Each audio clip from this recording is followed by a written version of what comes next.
கொஞ்சமாக ஈரலோ அந்த சூப்பு அதெல்லாம் கொடுத்து சாப்பிட வச்சுட்டு அதுக்கப்புறம் இடைவெளி விட்டு ஒரு 2 மணி நேரத்துக்கு அப்புறம் ஹோமியோபதி மருந்து கொடுக்குறேன். இந்த சிடி தொற்று நோய் வந்து ஹோமியோபதியில் தான் குணமாக்கக்கூடிய மருந்து இருக்குது. ஏன்னா நான் என்னோடய அனுபவத்தில் சொல்கிறேன். நான் வந்து பல நாய்களை வந்து ஹோமியோபதியில் தான் இப்போ சமீப காலங்களில் குணமாக்கியிருக்கேன். ஆரம்ப காலங்களில் அது தெரியாது. அந்த அனுபவத்தில் இப்போ அதை குணமாக்கக்கூடிய மருந்து இதெல்லாம் வந்து அவளை உயிர் வாழ வச்சுருந்தாலும் குணமாக்கக்கூடிய மருந்து ஹோமியோபதியில் இருக்குது. அப்போ அந்த மருந்தை நான் வந்து 2 மணி நேரம் இடைவெளியில் கொடுக்குறேன். இப்போது இது எல்லாத்தையும் பார்க்கும்போது ராத்திரி பகலாக 24 மணி நேரம் அவளுக்கு வந்து சேவை செய்ய வேண்டியிருந்தது. ஆனால் அந்த காப்பாற்றணுன்னும் போது எனக்கு தூக்கம் தெரியல, பசி தெரியல, எதுவுமே தெரியல. எல்லாத்துக்கும் இந்த 200 நாய்க்கு சாப்பாடு போட்டது போக இவ்வளோ முழு நேரம் பார்த்தோம். அந்த காலகட்டம் வந்து எப்போ தூங்கினா எப்போ எழுதுன்னே தெரியாது. அவளுக்காக அவ்வளோ காப்பாற்றணும். அவளுக்கு எதுவும் நடந்துடக்கூடாதுன்னு அந்த ஒரு வினாடி கூட அந்த நினைப்பு இல்லாமல் இருக்காது.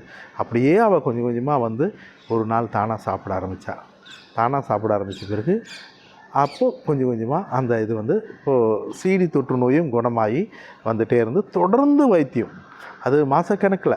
அப்போது இப்போ பாருங்களேன், அவள் எல்லாம் நோய் நல்லாகி இப்போ எவ்வளோ சந்தோஷமாக என் கூட விளையாடிட்டு இருக்கா பாருங்கள். இதுதான் தங்கம்மாவோட வாழ்க்கை. நீங்களும் உணவளிக்க உதவலாம். Please help us to feet.